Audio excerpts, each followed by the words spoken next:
Selamat petang dan salam sejahtera untuk kita semua. Yang kami hormati Ibu Kepala Sekolah SMK S3 Hidayat Curug, yang kami hormati Bapak Ibu Wakil Kepala Sekolah, Kepala Program Keahlian, Kepala Tata Usaha, dan Bapak Ibu Dewan Guru dan Staf Tata Usaha yang kami hormati. Alhamdulillah wa syukurillah, pada kesempatan ini kami diizinkan untuk menyampaikan terkait dengan pendidikan guru penggerak yang sudah kami jalankan kurang lebih selama 2 bulan di SMK kita. Salawat dan salam semoga senantiasa tercurahkan pada Nabi kita Nabi besar Muhammad SAW.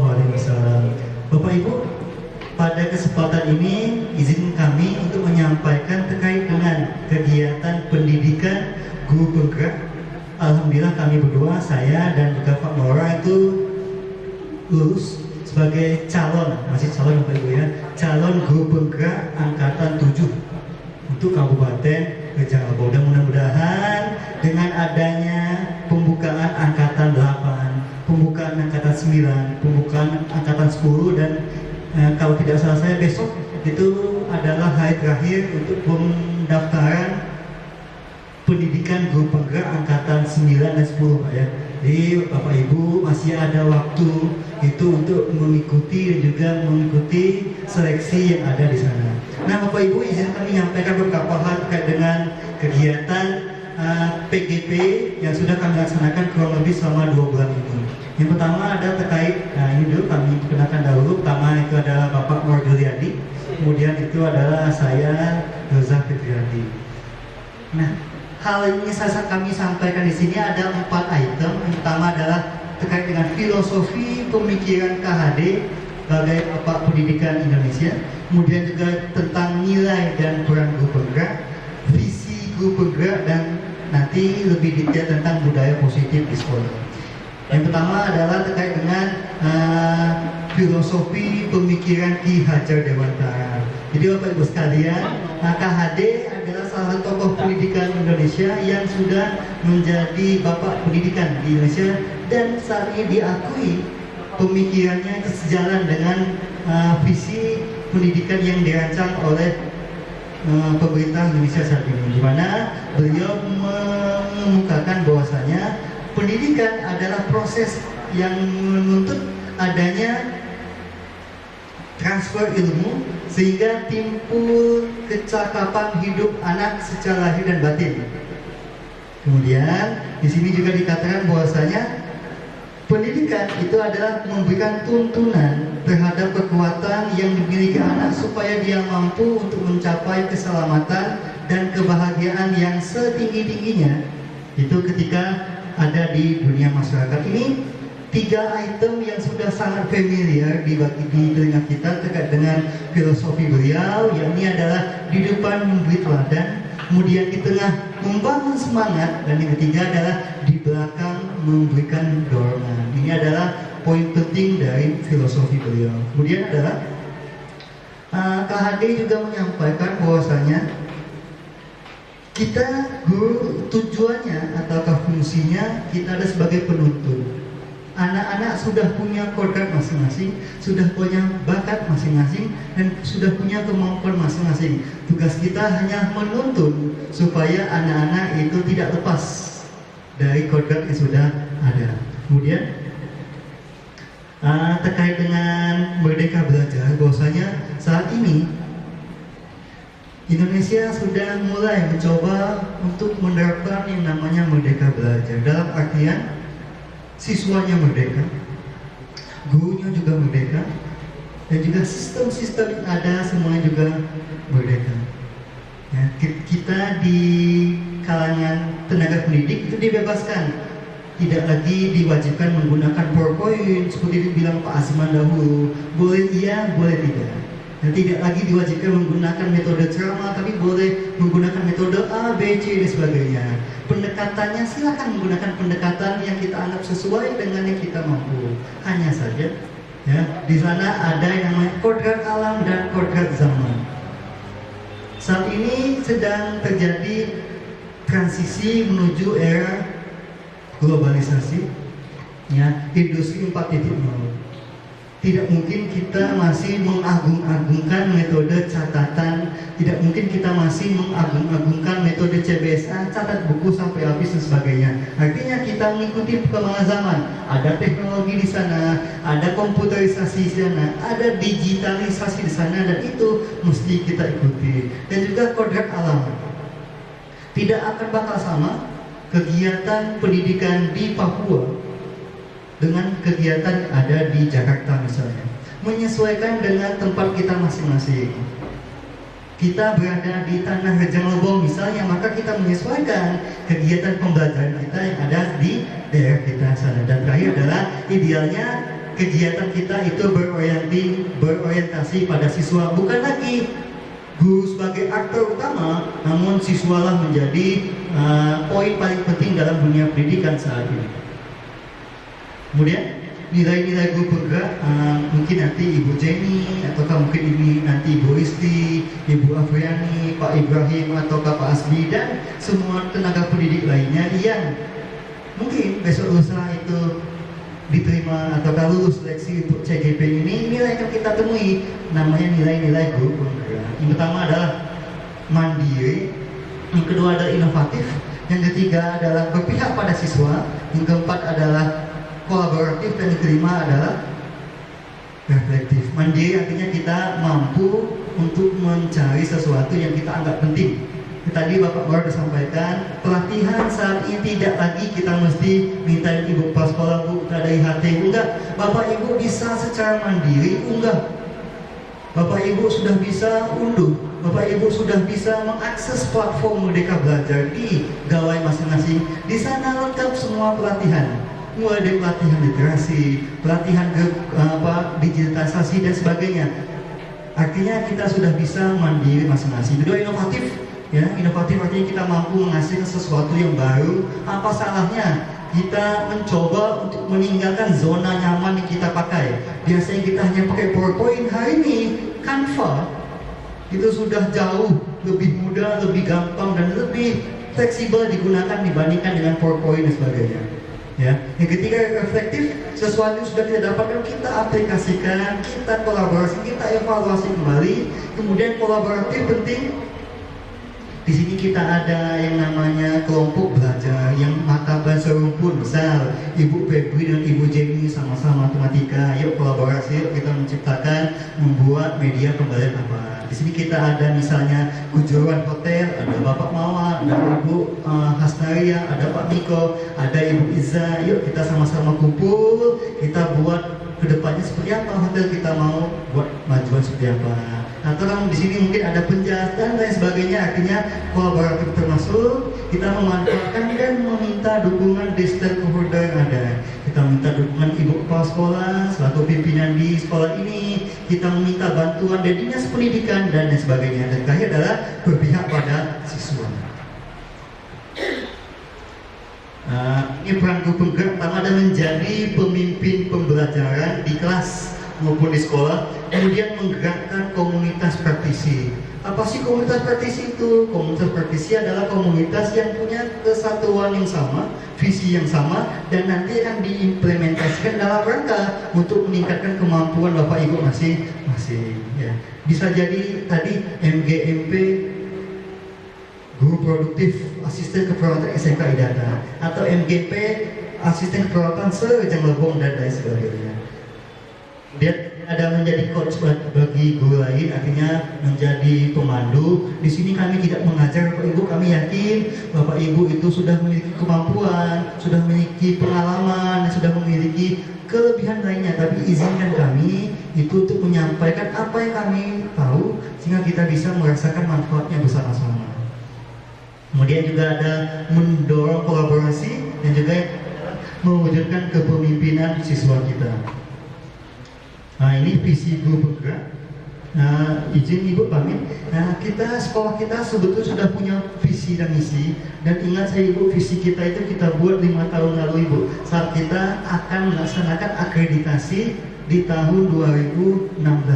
Nah, kita habisnya 2021. Artinya visi kita sudah cukup lama. Mungkin nanti minta waktu Bu, kita sama-sama merevisi visi kita, ya, visi sekolah kita mau dibawa mana sekolah kita. Karena waktu kita akreditasi bulan 11 lalu kalau nggak salah saya, kita diminta itu visinya apa, misinya apa, rencana sekolah jangka panjangnya apa, jangka pendeknya apa, dan lain sebagainya. Dan ini perlu juga kita tekankan sama-sama. Termasuk ada di sana visi guru penggerak, di mana guru penggerak ini mesti memiliki visi yang berarah pada perubahan, baik itu di kelas maupun yang ada di sekolah, sehingga dibutuhkan terjadi pendekatan manajemen perubahan. Manajemen ini disebut sebagai inquiry apresiatif. Untuk melaksanakannya itu ada namanya Bagja. Ini tahapannya itu. Tahapan dalam penyusunan visi. Yang pertama adalah B, buat pertanyaan apa sih yang kita pengen dari sekolah kita. Kemudian kita ambil pelajaran, A-nya adalah ambil pelajaran tentang yang sudah kita laksanakan selama ini, kita evaluasi sama-sama. Kemudian G itu adalah gali mimpi, impian kita ke depannya mau gimana sekolah kita. Oh, kita mau sekolahnya adalah mampu go nasional, mau go internasional, itu ada yang mimpi kita. Kemudian yang keempat adalah jaga rencana kita untuk mencapai mimpi tadi seperti apa. Dan yang terakhir adalah A, atur eksekusi. Di Bagja itu adalah tahapan-tahapan dalam menyusun visi sehingga visi sekolah kita itu mampu teraktualisasi dengan sempurna. Kami yakin bahwasanya sekolah kita sudah punya visi yang cukup bagus, sudah sangat bagus, tapi apa salahnya karena kita sudah mengikuti perkembangan zaman, kita sudah dengan kondisi globalisasi semakin tinggi dan sebagainya, maka visi ini mungkin kedepannya akan kita sama-sama rancang sama-sama, kita impikan sama-sama, sehingga sekolah kita ini pun juga menjadi kebanggaan kita bersama-sama. Kemudian cukup tuh ya. Cukup ini saya sampaikan terkait dengan pendidikan guru penggerak ini. Semoga ada manfaatnya. Nanti akan disambung oleh satu lagi. Oh, masih ada pembawaannya. Oke, ini ada disiplin positif dan nilai kebajikan, ya. Disiplin artinya adalah belajar, dan kebajikan adalah makna-makna yang sudah ada di dalam kehidupan kita di sekolah dan juga di kelas. Oke, ini profil pelajar Pancasila. Karena saat ini sedang gaung-gaungnya itu belajar kebinekaan, ada 7 item, 6 ya. Ada 6 item yang mesti kita pahami sama-sama, dan lagunya pun kadang-kadang itu digaungkan. Kalau kita selama ini hanya menggaungkan Marx SMK, di luar sana ternyata lagu belajar Pancasila ini digaungkan, baik itu di LKS, di O2SN dan sebagainya. Ini cakupannya ada beriman pada Tuhan Yang Maha Esa dan akhlak mulia, kemudian adalah kebinekaan global, ketiga gotong royong, keempat kreatif, kemudian kritis, dan keenam adalah mandiri. Inilah 6 item profil pelajar Pancasila, dan idealnya ke-6 ini akan menjadi goal kita, divisi yang kita bahas, ya. Oke, itu aja yang dapat saya sampaikan. Masih panjang. Oke, ini motivasi perilaku manusia, itu ada menghindari ketidaknyamanan, mendapat imbalan dan penghargaan dari orang lain, dan menjadi yang mereka inginkan dengan nilai yang mereka percaya. Nah, ini akan kami coba membuka paradigma kita, bahwasanya ada 3 poin penting yang saat ini kadang-kadang kita anggap sama, antara hukuman, kemudian konsekuensi, dan juga restitusi. Mungkin sama-sama nanti kita belajar, karena mungkin ini sifatnya untuk mengubah sesuatu itu sulit, butuh tahapan proses. Dimana itu kalau hukuman itu sesuatu yang menyakitkan, sedangkan konsekuensi itu sesuatu yang harus terjadi. Hukuman itu tidak nyaman untuk anak jangka panjang, kalau untuk konsekuensi nggak nyaman jangka pendek.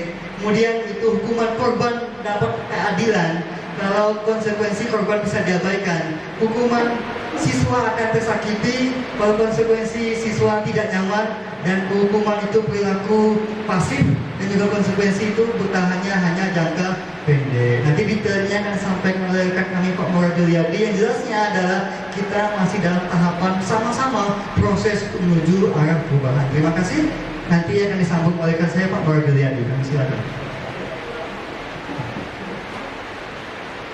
Terima kasih. Giliran saya hujan deras banget, suaranya nggak dengar lagi di sana tadi ya. Kami datang, kita semangat lagi. Iya, semangatnya tapi harus pagi Bu ya. Semangat pagi, kalau bilang semangat pagi 3 kali. Semangat pagi. Iya, luar biasa. Terima kasih. Tepuk 1, tepuk 2, tepuk 3, tepuk 1, tepuk 2, tepuk 3, tepuk setengah. Oke, enak, tepuk sebelah tangan dong. Iya, tepuk banyak untuk kita semuanya. Baik, di sini kami ya, di sini calon guru penggerak, bukan kami di sini, tapi seluruhnya di sini calon guru penggerak semuanya. Beri tepuk tangan untuk SMK S3 Ida Prajogo. Lanjut. Mengikuti guru penggerak di sini, kami beranggap orang berpikiran di sini bakalan jadi calon kepala sekolah kepala sekolah mungkin mikirnya orang selama ini. Tapi di luar itu hanya apa ya, hanya bersedia aja. Tapi di luar itu kami di sini guru penggerak mendapat sesuatu ekspektasi di luar yang selama ini kami pelajari di kelas. Apa saja itu ekspektasinya? Nah, ini salah satunya tentang tadi budaya positif. Gimana budaya positif kita bisa tingkatkan di kelas kita? Ibu, Bapak guru yang di sini yang pencetak calon-calon orang sukses ini ke depannya. Kita sebagai pendidik atau sebagai guru, kalau kita hanya mengajarkan ilmu, kita bakalan kalah dengan namanya Mbah Google. Ya, itu kita sebagai guru di sini perlu untuk juga nggak sekedar menyalurkan ilmu yang kita dapatkan, tapi di sini kita juga mengambil alih atau mengambil peran dari Pak Hasbi, mengambil peran dari Rodia, Ibu Rodia di sini. Ya, kita ambil perannya Bu, gak apa-apa Pak Hasbi ya, Bu Rodia. Jadi guru juga di sini sebagai konselor. Nah, konselor ini seperti apa nanti dalam budaya positif? Nah, tadi sudah dijelaskan oleh Pak Yoza tentang masalah hukuman, masalah konsekuensi, restitusi. Ya, hukuman itu sifatnya fisik, sifatnya memberi efek jera dan lain sebagainya. Sementara konsekuensi ini berdasarkan peraturan-peraturan apa yang kita sudah tetapkan di sekolah kita. Di terlambat konsekuensinya apa? Suruh pulang atau push up dan lain sebagainya. Ini konsekuensinya. Ya, sudah tertera, sudah dibuat oleh Pak Yoza. Dan tadi ada restitusi. Apa itu restitusi? Nanti kita bahas setelah ini. 1, dihukum oleh penghargaan. Nah, Bapak Ibu, saya ingin bertanya sedikit, kira-kira ini misalnya kita ingin anak datang hadir itu tepat waktu. Ini lebih efektif mana, kita memberikan hukuman yang terlambat kita hukum, atau kita beri penghargaan yang lebih dulu datang nanti dapat hadiah dari Bapak? Nah, ini seperti apa kira-kira dari Bapak Ibu? Lebih efektif mana ini? Diberi hukuman apa diberi penghargaan? Penghargaan ya. Kalau penghargaan nanti kita rugi terus. Aduh, harus siapin sedia. Aduh terus, hadiah terus. Nah, kalau menurut dari Elvikon ini dihukum oleh penghargaan. Ya, dari Elvikon ini seorang penulis dan juga dosen dari Amerika Serikat, bahwa saat ini kita berulang kali menjanjikan hadiah kepada anak agar berperilaku bertanggung jawab, atau kepada orang murid agar mempelajari sesuatu yang baru, atau kepada anak karyawan agar melakukan pekerjaan berkualitas. Kita selalu dijanjikan. Ya, artinya kalau di sini ini artinya juga penghargaan ini menghukum. Apa menghukumnya nanti? Boleh Pak Yoza second slide. Nah, tindakan penghargaan ini nilainya itu sebenarnya sama dengan hukuman menurut Elvikon tadi. Ya, seperti apa tindakan penghargaan ini? Yang pertama itu pengaruh jangka pendek dan jangka panjang. Untuk jangka pendek nggak apa-apa kita untuk memberikan hadiah, tapi pengaruh jangka panjangnya anak ya atau siswa, kalau kita janjikan terus dengan hadiah atau berupa penghargaan, ini mereka termotivasi karena hadiah. Sementara guru yang memberikan hadiah yang ntar aja lah nanti, nggak ada timbul dalam diri mereka untuk kesadaran diri melakukan sesuatu itu dengan meningkatkan kualitasnya. Nah, penghargaan yang kedua, ada penghargaan ini kurang efektif. Kurang efektifnya kenapa? Ya, dari menurut Elfikon ini, penghargaan ini tadi tidak efektifnya karena anak termotivasi dengan penghargaan itu. Ketika tidak diberikan penghargaan, ya, anak ini ya kok kemarin dikasih sekarang nggak, ada sesuatu yang berubah gitu ya. Terus dijanjikan ini besok nggak dapat, ada kekecewaan. Nah, itulah mengapa penghargaan tidak memberi. Yang ketiga, penghargaan merusak hubungan. Ada anak yang pintar, ada anak yang bagus, selalu mendapat penghargaan. Sementara bukan yang jelek gitu ya, mungkin yang jelek cuek-cuek aja. Tapi yang kayak perankingan 1, perankingan 2, justru perankingan ini merusak hubungan ini di kekecewaan di ranking kedua. Wah, padahal dikit lagi saya harus dapat nomor 2. Ini menurut Afrika. Lanjut bisa, masih banyak aja. Cepat-cepat aja nanti di sini. Itu penghargaan mengurangi ketepatan dan menurunkan kualitas. Nah, Elfikon di sini membuat penelitian, mereka memberikan anak ini diberikan mengenali wajah seseorang, lebih ketepatan gitu ya, mengenali wajah seseorang dengan diberikan hadiah dan tidak. Tapi ketepatan ini dan kualitasan ini lebih mereka yang tidak diberi hadiah atau dijanjikan hadiah. Jadi di sini mematikan kreativitas. Biasanya ini seni atau penulis kalau sudah dijanjikan dengan sesuatu penghargaan, bakalan mereka kualitasnya akan menurun dari hasil penelitian ini.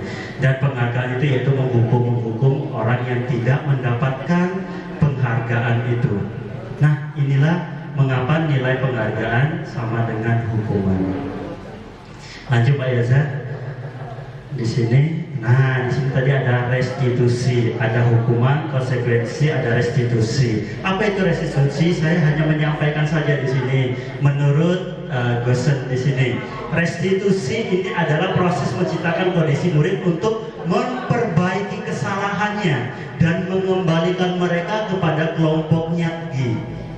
Nah, jadi balik lagi ke konselor tadi, Bapak Ibu.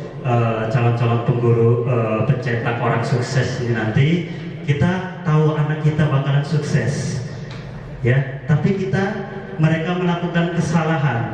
Nah, nanti kita posisinya seperti apa, kita membuatnya lagi. Nah, ini ada satu program disiplin namanya restitusi, mengembalikan mereka lagi untuk memperbaiki kesalahan itu. Seperti apa kita melakukan restitusi? Yaitu ciri-ciri restitusi di sini. Nah, yang pertama ada restitusi bukan menebus kesalahan, namun belajar dari kesalahan. Ya, tadi kita restitusi ini melihat lebih dalam lagi pada diri anak. Kita restitusi ini melihat lagi permasalahan itu bukan suatu menjadi sesuatu yang menjadi anak stres, menjadi anak mentalnya menurun dan sebagainya. Jadi di sini restitusi belajar dari kesalahan. Terus restitusi di sini memperbaiki hubungan. Hubungannya seperti apa? Dia melakukan kesalahan, memperbaikannya itu seperti apa? Nanti kita ada tahap-tahapnya. Restitusi tawaran bukan paksaan. Di sini juga restitusi menuntut untuk melihat ke dalam diri anak itu. Lanjut, restitusi mencari kebutuhan dasar yang mendasari tindakan. Restitusi diri adalah cara yang paling baik. Seperti apa restitusi diri itu mencari yang terbaik? Kita melihat kita melakukan kesalahan dan kita mengoreksi diri kita sendiri. Melihat ke dalam diri kita sendiri, apa yang menjadi kesalahan ini, alasannya apa, dan solusinya nanti apa. Nah, restitusi fokus kepada karakter bukan tindakan. Jadi kita ingin membentuk karakter mereka lebih kuat, jangan mengulangi lagi. Bukan tindakannya menghukum, suruh push up, tapi perbuatan itu terus dilakukan dan dilakukan.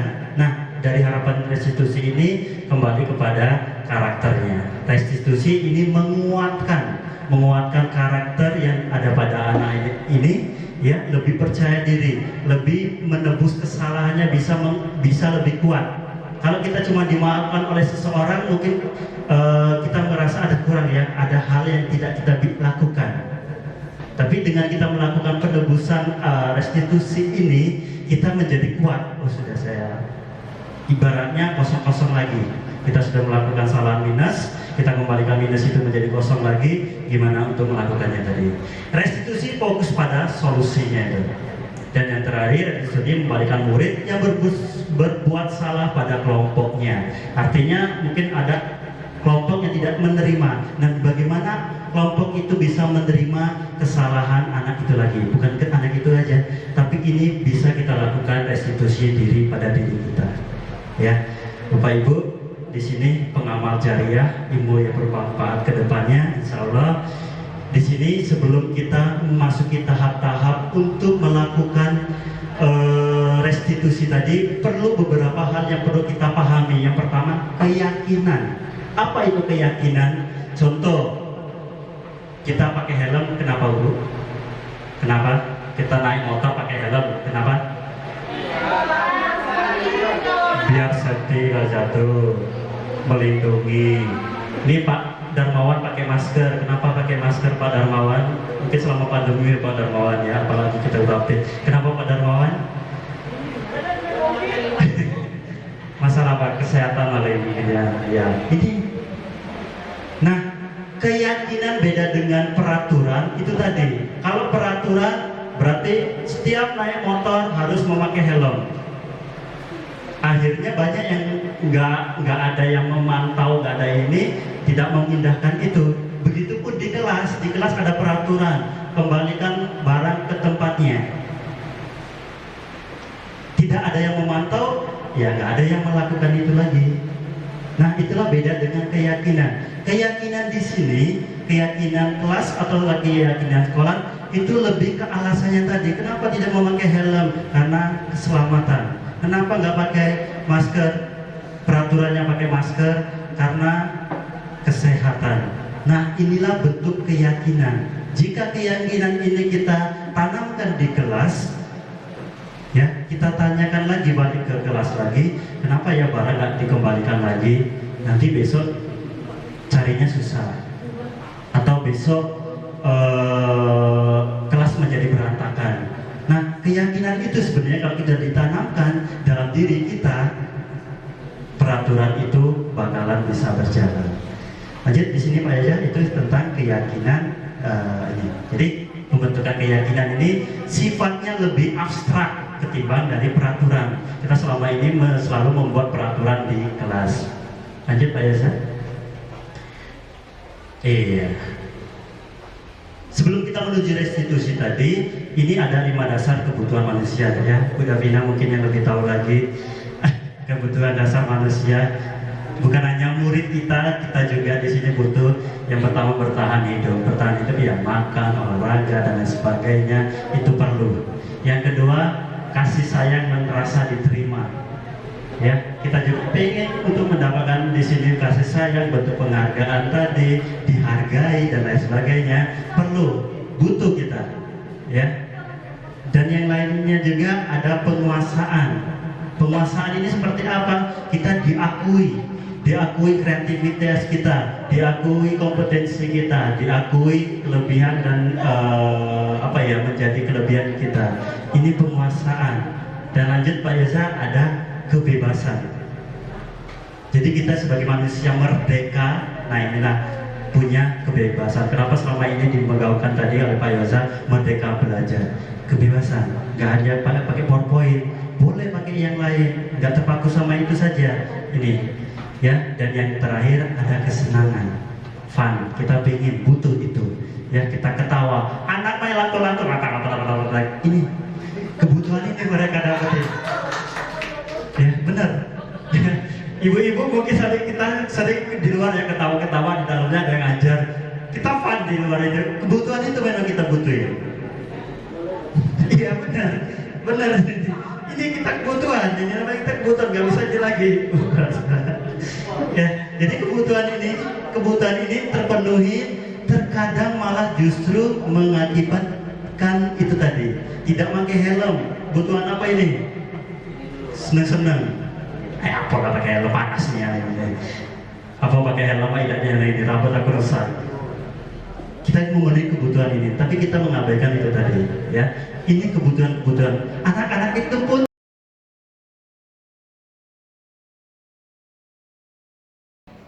Assalamualaikum warahmatullahi wabarakatuh. Nama saya Rima Suryaningsasi.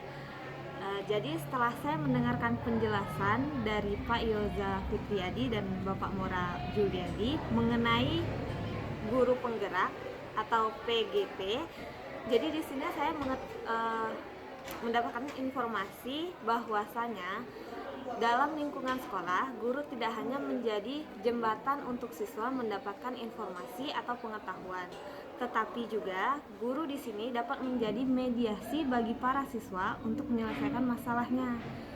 Di sini guru tidak hanya memberikan hukuman kepada para siswa, tetapi guru mengarahkan siswa untuk mencari solusi dari masalah yang mereka hadapi.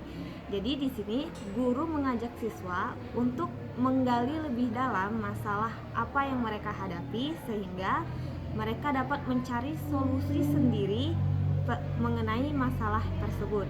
Dan hal ini akan membuat mereka menanamkan pada diri mereka sendiri untuk mencari solusi lagi terhadap masalah yang hampir sama yang akan mereka hadapi selanjutnya. Dan sehingga sikap ini akan menanamkan pada diri mereka untuk patuh terhadap aturan sekolah yang ada. Terima kasih. Wassalamualaikum warahmatullahi wabarakatuh.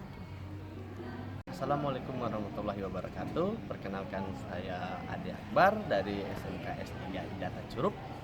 Dari sosialisasi budaya positif yang saya dapat, yaitu mengenai bagaimana caranya kita memberikan masukan kepada siswa yang bermasalah dan memberikan konsekuensi dari sebuah permasalahan siswa, dan juga kita bisa mendidik anak ya. Dengan sosialisasi tentang budaya positif di sekolah, kita diajarkan mengenai restitusi untuk mendidik siswa dari permasalahan dan memberikan konsekuensi agar siswa menjadi lebih baik, mengarahkan anak. Halo, saya Risti Yuni, Guru Mapel Bahasa Indonesia di SMK S3 Data. Hari ini kami mengikuti sosialisasi mengenai budaya positif. Nah, di mana di dalam budaya positif ini saya banyak sekali mendapatkan pembelajaran baru, hal-hal baru terkait mengenai pemecahan masalah ketika kita menemukan ada beberapa siswa yang terkendala masalah atau trouble, di mana kita bisa menjadi sebagai konselor, bukan hanya sebagai seorang penghukum. Bagaimana cara kita memecahkan masalah tersebut, mencari jalan keluar yang terbaik sehingga siswa ini tidak hanya mendapatkan hukuman, tapi mendapatkan pembelajaran dengan cara yang menyenangkan dan juga pembelajaran yang lebih baik lagi.